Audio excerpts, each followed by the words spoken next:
So after a little dalliance into dimes and pennies, we are back on nickels. And that is what we are going to hunt today.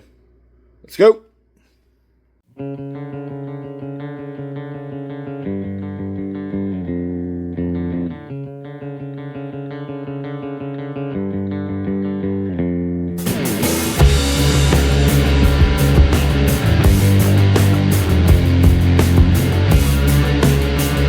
Silver Trooper Carver here, and myself and Batman are going to open this up and see what we can find nickel-wise today. Here is what we are trying to fill. We have one opening, a 38S key date nickel. Will we find it this time out? Lots of other goodies here are cool to find as well. These key dates. And that key date. Silver War nickels, which we had 3 in the last hunt. Very awesome, by the way. I'll continue to want to find Silver War nickels. It's as simple as that. And other key dates and semi key dates. And we have been finding semi key dates lately. We have actually found a 49S and a 48S as of late. Very cool. And the infamous 50D is always a want. Buffalo nickels, of course, are also very much wanted. We had a big streak going on. I believe it was 5 boxes in a row. We had 6 buffalo nickel finds, but 1 in each at least. And the last time around, well, we had a lot of silver war nickels, just not a buffalo nickel. So I'd love to find one of these, and if perchance a V nickel finds its way on here, that would also be awesome. But we won't know until we open that up and start looking through the rolls. So let's go ahead and check the enders and see if there's anything cool to see right off the bat. Okay, well, here are the enders. And I tell you, man, this is the worst set of enders I think I've ever seen. There's this really nothing. There's no obverse or reverse. It even looks old.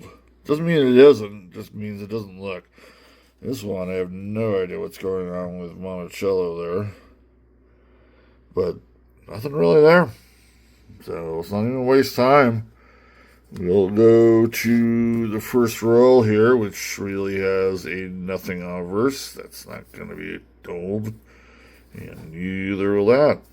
So we're all hoping definitely that it's the inside that's got all the great stuff. So let's go ahead and start checking out those insides. Roll 1 is where we're at. And right in the beginning, after laying it out, we got a mid-50s 1954 in there. Very nice. And this will actually have a D mint mark, Denver. Because I've already seen it. I remember seeing the D somewhere in one of those coins. I figured that would be it. And that would be the most popular 54 around these parts anyway. Usually going to get Ds. At least for the 50s. 40s and 30s, well, who knows? Back into roll 5. And we're going to have our second find. A very 1958.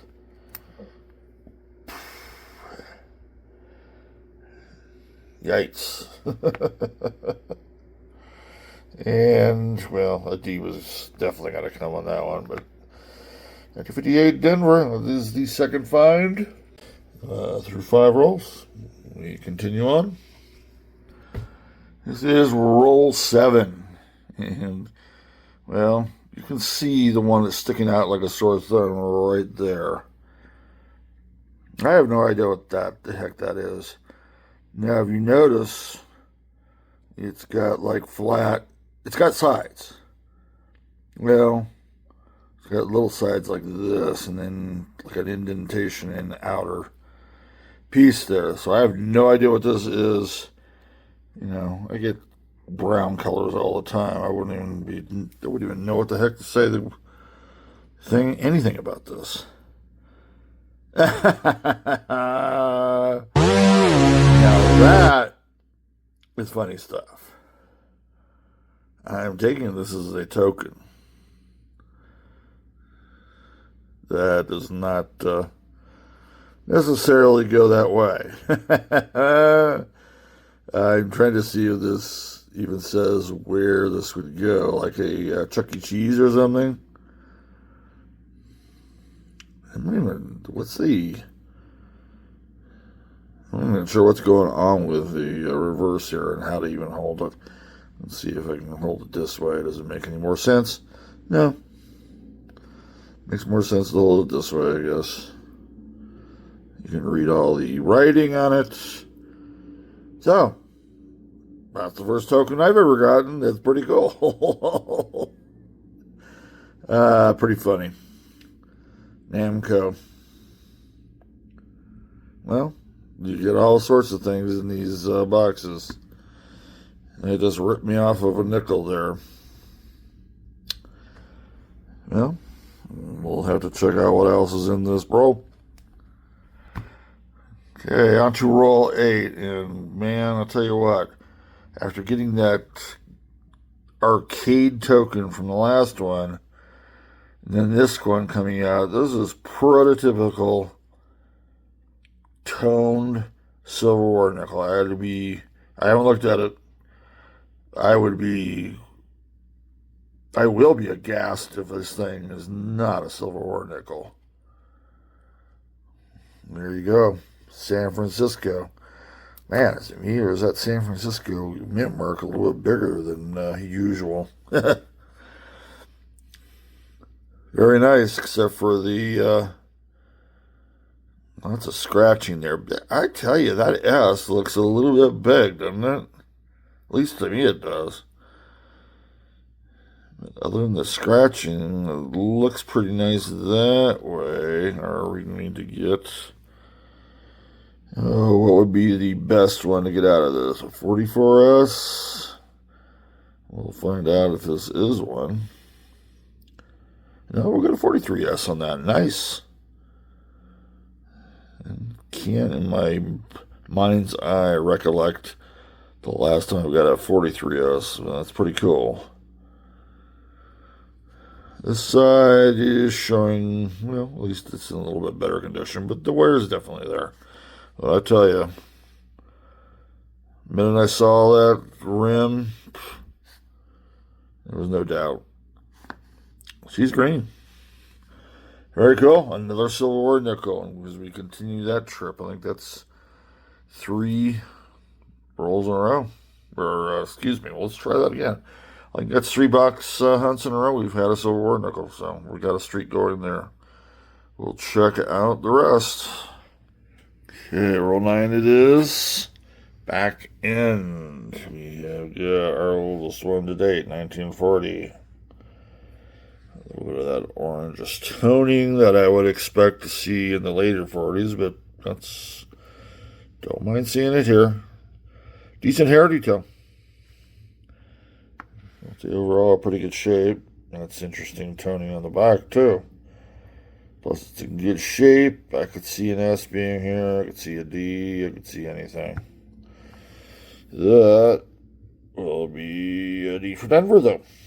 Not sure what's going on.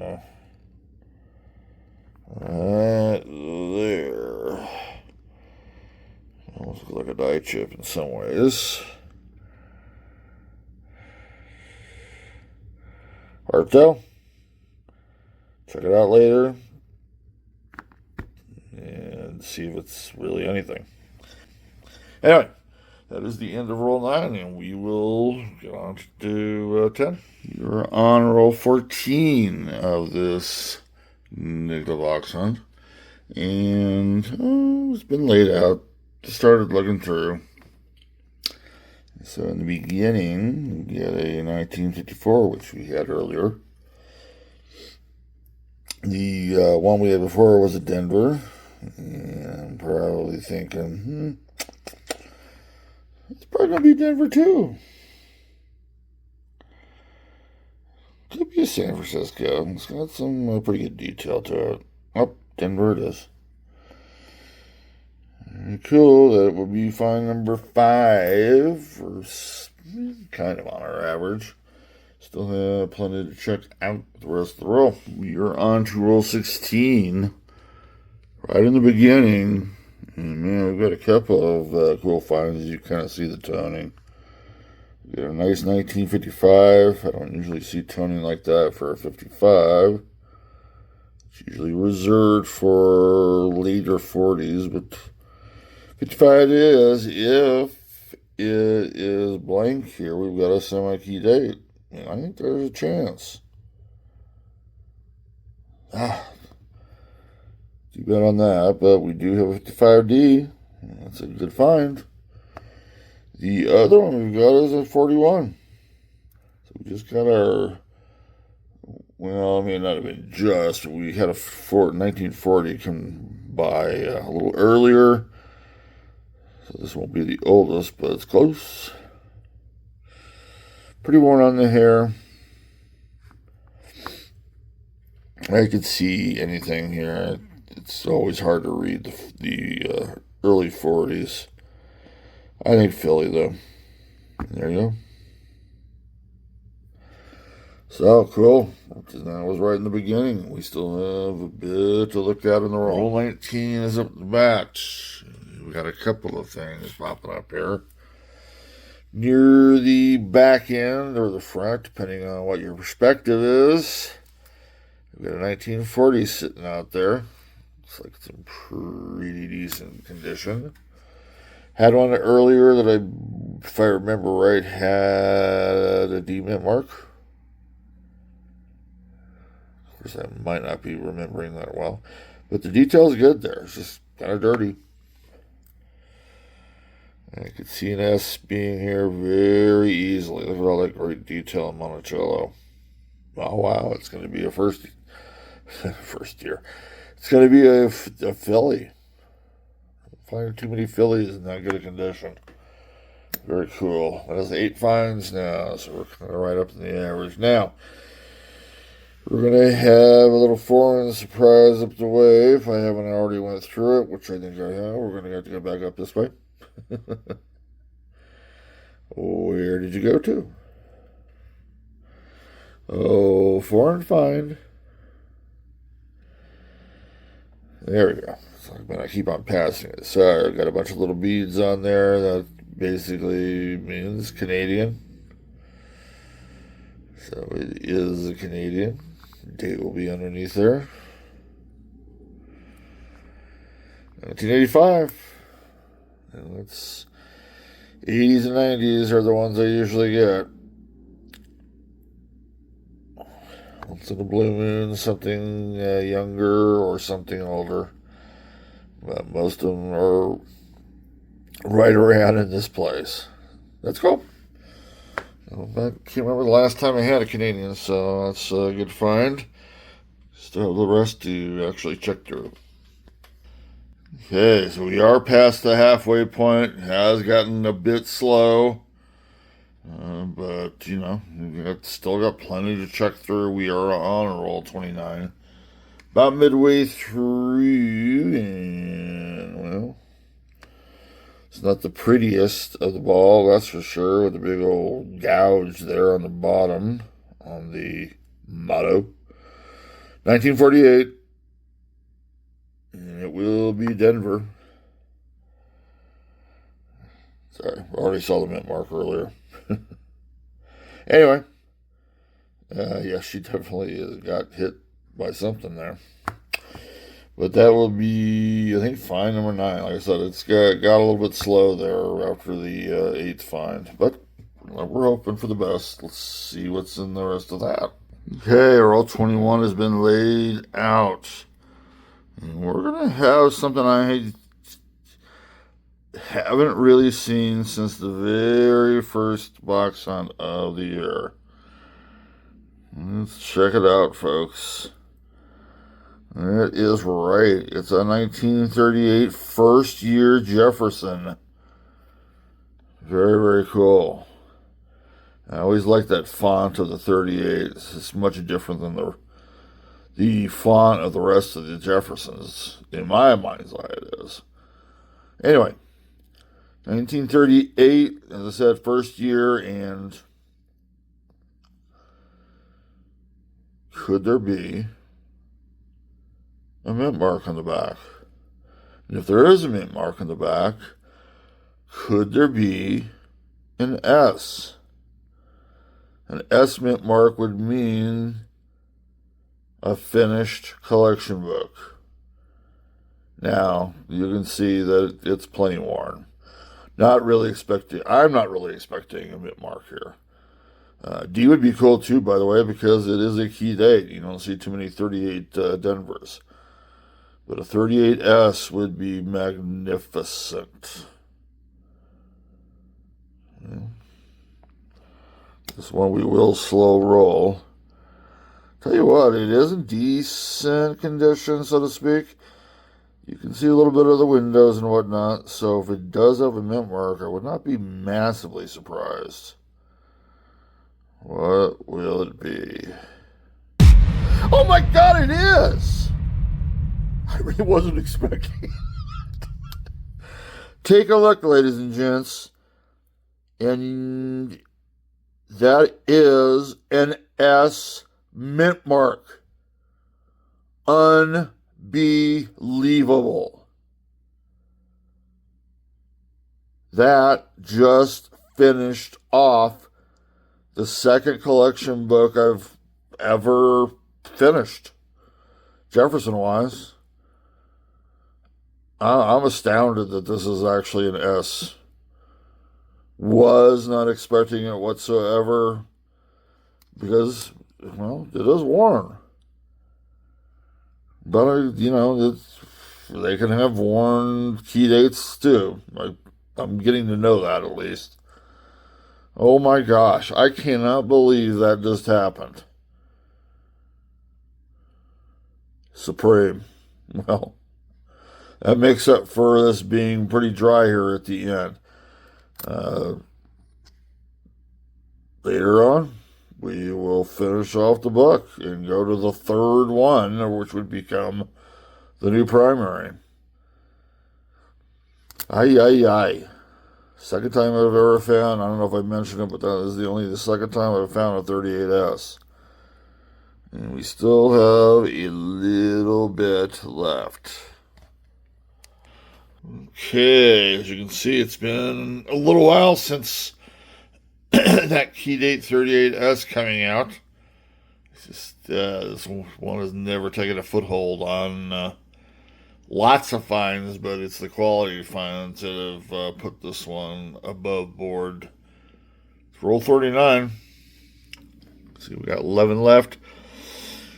And near the very end, we had got a 1946.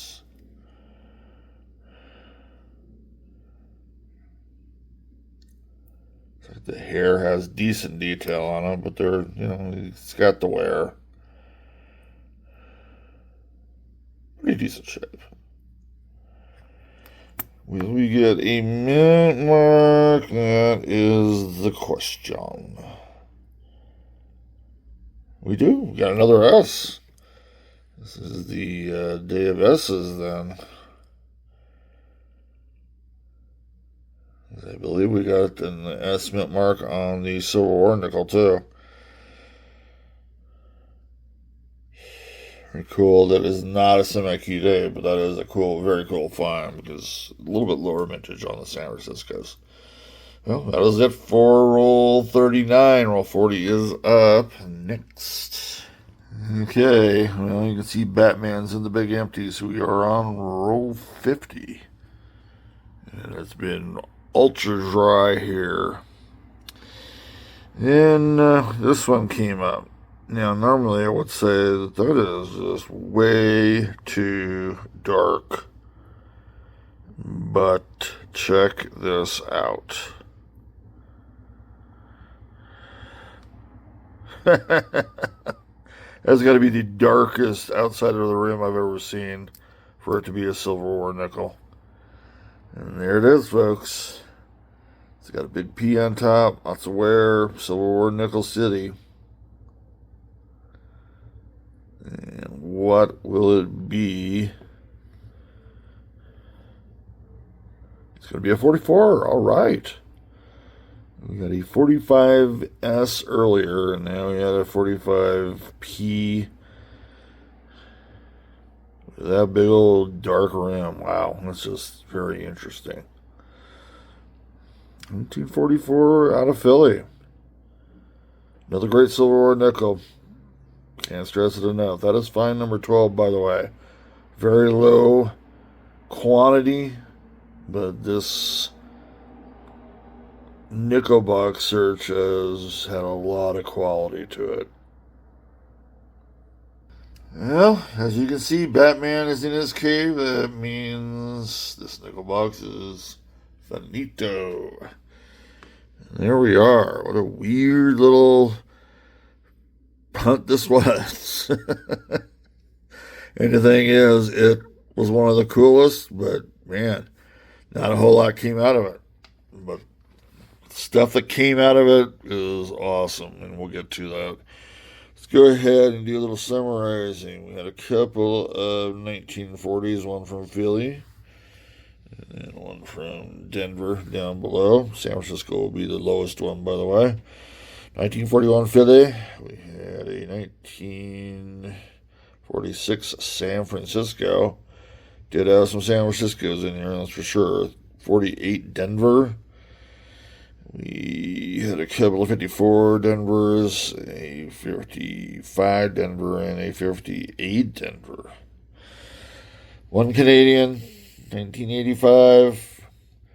A bunch of shinies that I'm going to check to see if they actually would upgrade. And then these. Ultra rare here. The Namco basically arcade token. It's the first time I've ever seen one of those. I'm surprised I don't see more of those, to be honest.